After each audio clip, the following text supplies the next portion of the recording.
In the summer of 2025, we sailed 9 islands in Cyclades Greece for 2 weeks. We fly to Athens from Paris one day before boarding the catamaran.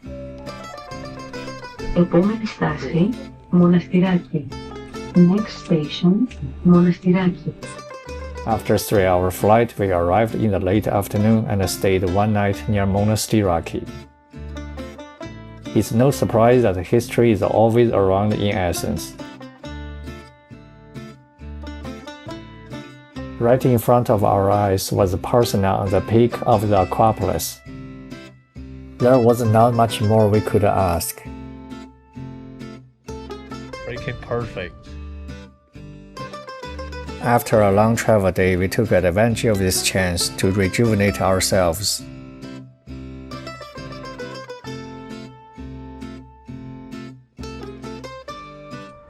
Cheers.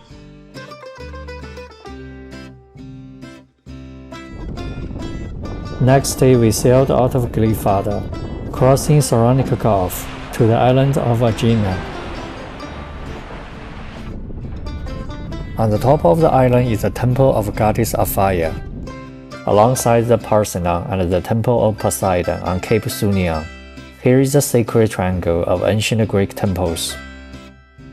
After resting for a day in Cape Sunion, we sailed south then east to start our journey in Cyclades. Here is the list of the islands we sailed to in chronological order. From Cape Sunion, we sailed to Sarkanico Milos first, the most beautiful white volcanic rocks, caves, and cliffs. After staying a day, we sailed around the island to Kleftiko Milos, a historical pirate haven with towering rock formations. Then we sailed east to Blue Bay Polyagos, a small narrow bay with stunning light blue waters. After spending an unforgettable day, we sailed southeast to the eastmost island we sailed to, Santorini. What a wonderful caldera!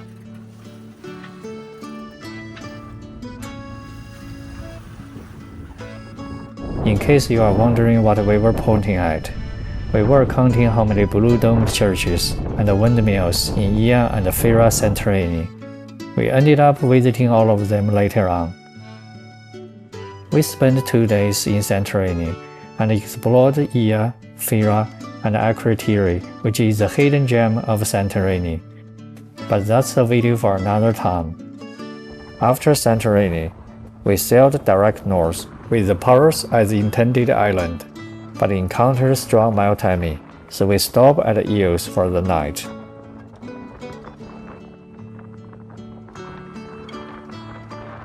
The next morning, with northerly wind even stronger, we sailed west to Folegandros.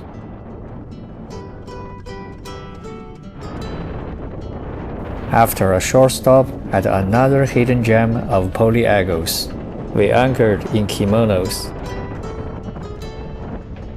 With the wind eventually quieted down from 40+ knots to 20s, we sailed northeast to Mykonos, our last stop in Cyclades.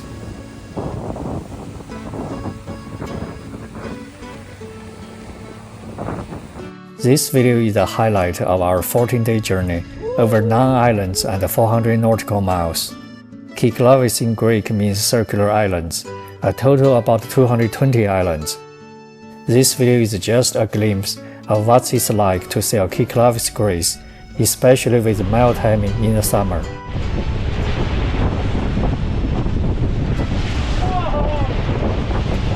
Did I mention we had a little dinghy engine problem and had to row to the shore against 30-knot wind as well as the current? It was quite exciting. Exhausting.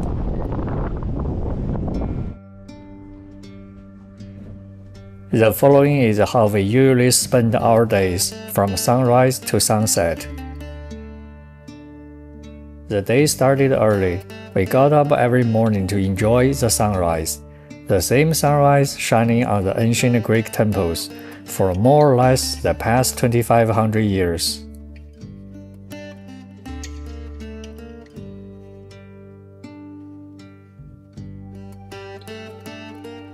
Along the way, sailing from one island to another were stunning landscapes and towering cliffs.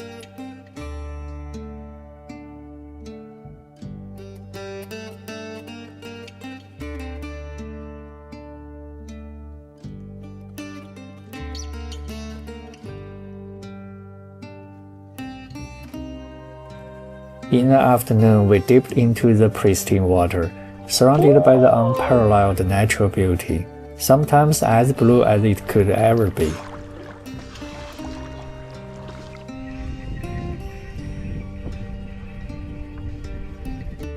Local taverna with fish and seafood fresh out of the water in the same morning was one of my favorites.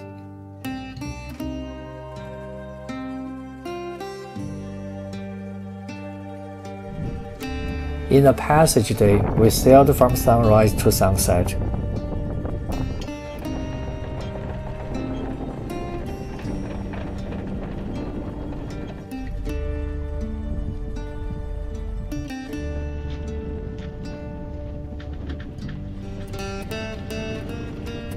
When the sun went down, either on the sea or over the hills, it never gets old.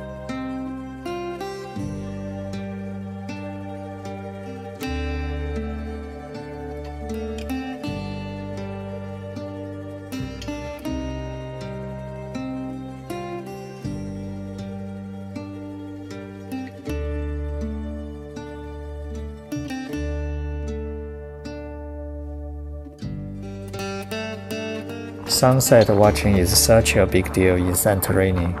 In the background, several dozen sunset catamaran rode into the prime spot just before the sun went down. We had our fair share of sunset watching, so we didn't go out to mingle with them.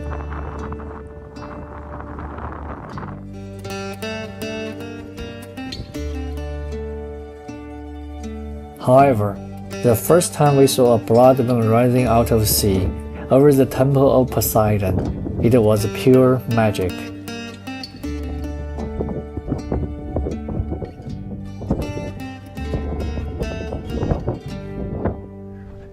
Whenever we had a chance, we hiked the stairs, winding roads, we hopped on and off the local buses.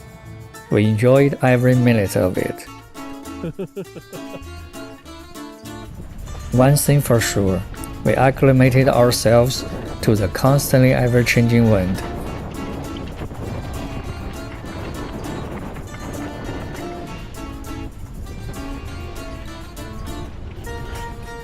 We got barely 5-knot wind when we desperately needed it to sail downwind from Cape Sunion to Milos. I jury-rigged the line just to keep the jib open.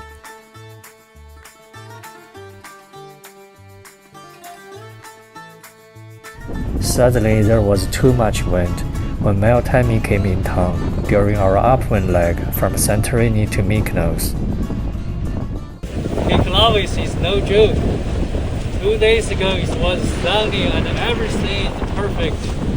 Now Meltemi shows his true face. Everybody running for the shelters. Right now it's 30 plus knots. Tomorrow it will be 40. We're going west, trying to outrun the wind. The wind didn't wait until the next day to rise above 40. In the afternoon of the same day, while rounding the island of Foligandros, we were caught in Beaufort Force 9 strong gale, well over 40 knots for several hours. With double-reefed main and half-furled jib, if we chose to stay the course and turn north, it would push the apparent wind way over 50. We said to ourselves, enough is enough.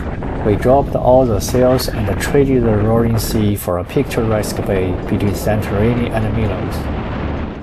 Even inside the anchorage, downhill wind blew 30 knots. However, with the anchor secured in the wide sandy bottom and a good amount of chain out, we never had any problem. Nothing beats a beautiful afternoon, swimming and lying on a quasi-private beach on a stunning Greek island. Strong Meltemi lasted for 3 days. Make sure checking multiple sources of weather prediction. Beware the actual wind may be considerably stronger than predicted, especially around the islands with downhill acceleration. Due to Meltemi, we changed our course from sailing directly north to sail west first, then turn north when the wind quieted down a bit. Without doubt, in the summer, Meltemi controls every sailor's schedule. It usually gets stronger in the afternoon, so it became our routine of sailing from morning into early afternoon, then dropped the anchor and enjoyed the rest of the day. This is something we could definitely get used to. After 14 days, the hardest part was to say goodbye.